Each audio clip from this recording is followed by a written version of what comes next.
you are. We got her. Oh, well, it's so great. We didn't see you pop up right away. Laura, great to have you this morning. I wanted to start with this breaking news overnight that it appears, and there you are. You popped up for us. It's so great to see you.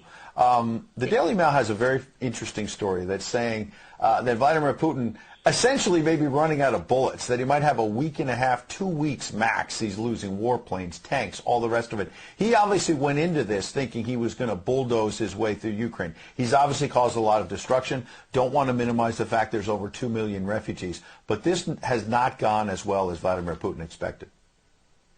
I don't buy it for a second, Ed, I'll be honest with you. I really think that there's so much misinformation. We've never really seen anything like it. I mean, I've been covering wars now for 35 years, and I have never seen people with their nails done in the Ukrainian flag, right? I mean, we're being corralled into this box where we either have to hate Vladimir Putin and believe everything evil that's said about him and love Ukraine, and there's no in between. And that reminds me a lot of you're either, you know, a white supremacist, or you go with the Democrat narrative on everything under the sun.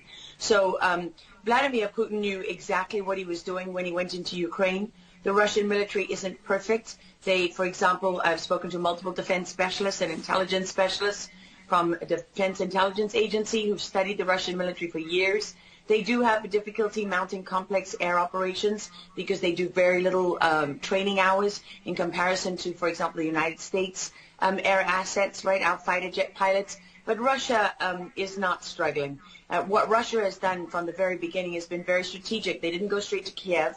They went to all those bioweapons laboratories that are scattered all over the country. Some of them they built, so they know where they are. They've known where they are since the Soviet Union, because under the Defense Threat Reduction Program, we went in after the fall of the Soviet Union and supposedly turned those facilities from bioweapons labs into public health labs.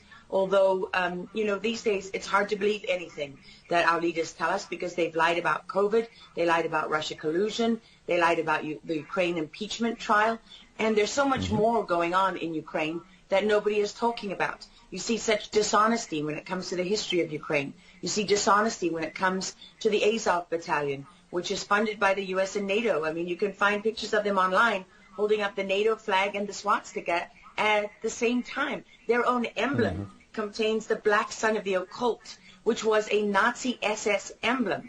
And it also contains the sideways, you know, lightning insignia of the SS. I mean, this is on throughout the Ukrainian military. You can see that black sun of the occult on their body armor, even on the female soldiers who are paraded in front of the world as being, you know, such an example of Ukraine's independence and spirit and nobility. Even they are wearing the black sun of the occult.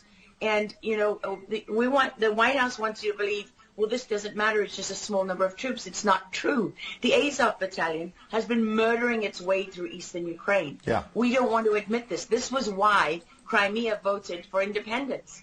This is why Crimea wanted to be with Russia. Because we in the media, in the Western media and in the West, won't acknowledge the reality of what's gone on. Western Ukraine backed the Nazis. It was a headquarters for the Nazi SS. The CIA under Alan Dulles actually gave immunity from prosecution to the Nazis of Ukraine from the Nuremberg trials.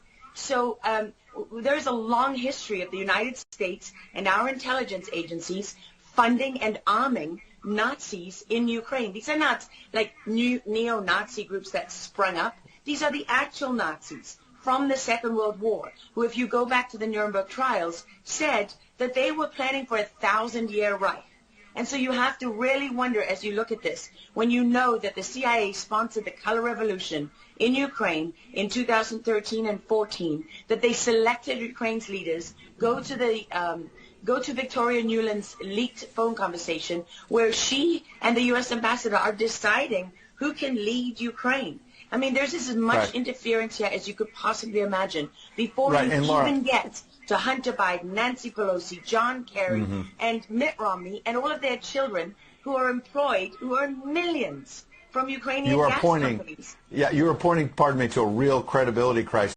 Made a very We have completely crushed his economy. We have provided military assistance, humanitarian assistance to the Ukrainians, enabling them to fight back for far longer than the Russian leadership anticipated. And again, he has to determine what the path forward looks like for him. Thanks, everyone. He's determining what this looks like, and I think that's a lot of what you said, Laura. I'd love to get your thoughts on that, what you just watched. What troubles me about the moment that we're in is that we have such a selective and a narrow reading of history. You know, President Zelensky may be Jewish, but he's not the only one in this who suffered during the Second World War, whose ancestors suffered, right? I mean, look at Putin. How many relatives did he lose in the siege of St. Petersburg?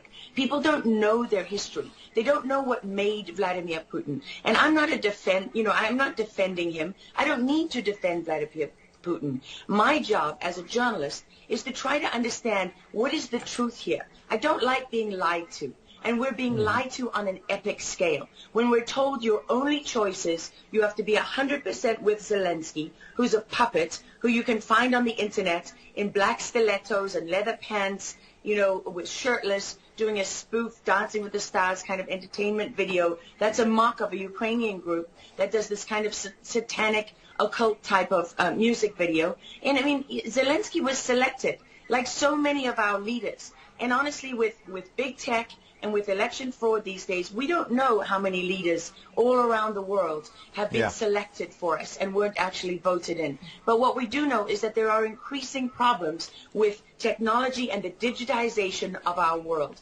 Because look at what's happening with COVID. Look at what has happened globally. We are fighting the same battles all over the world. To pretend that this war is about Russia and Ukraine is just a barefaced lie. If Putin has been warning for 15 years that he is not going to stand by while the globalists take over the world, build bioweapons facilities and whatever else they're doing in Ukraine, Ukrainian oligarchs. Ukraine has been a center of money laundering for, you know, many of the leaders in this country. For how long? Billions of US dollars have been laundered through Ukraine, and we say nothing about it. These are our tax dollars. I mean, before the impeachment trial, had you ever heard of anyone in the United States, I mean, us bringing in foreign governments to the White House for anti-corruption training? I mean, does nobody question these things? Why do we not question them? We have an idiot like Lieutenant Colonel Vindman who goes at the impeachment trial and sits there as a lieutenant colonel. He didn't even make colonel. And he's telling the President of the United States what his policy should be. You have a traitor in the form of Maria Yovanovitch, who was Obama's ambassador, who's telling Ukrainian government officials, don't listen to the will of the American people. Don't listen to the election results. We are the true leaders of America. I mean, and then people object when the woman isn't even fired. She's given a cushy job for life at Georgetown University at the expense of the U.S. taxpayer. And we're told that the President of the United States cannot say to his foreign counterparts, you know, that we want you to look into something. But Joe Biden can withhold as much aid as he wants to. I mean, there's so much hypocrisy and dishonesty here, and Ukraine is at the center of it all. Go back to Russia collusion. Go to Alexander Chalupa. Go to Eric Karamella, the whistleblower who went to work for Adam Schiff, who wasn't really a whistleblower, and all those corrupt people in the deep state. And you know what?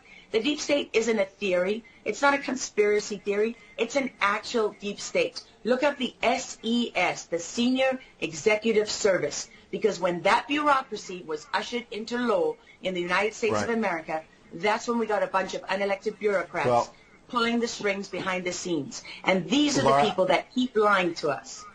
Absolutely. And pardon me, we've got a live chat where we're streaming on Getter, for example, and I'm watching it as you're talking. People are talking about how you're dropping truth bombs and you're a real journalist, and I know that, having worked alongside you for many, many years when you're at CBS and many other places, and maybe they didn't want to hear the truth, but you're dropping those truth bombs now. Unfortunately, we've got to hit a break right now. We'd love to have you back in the days ahead. We love having you on. Lara Logan,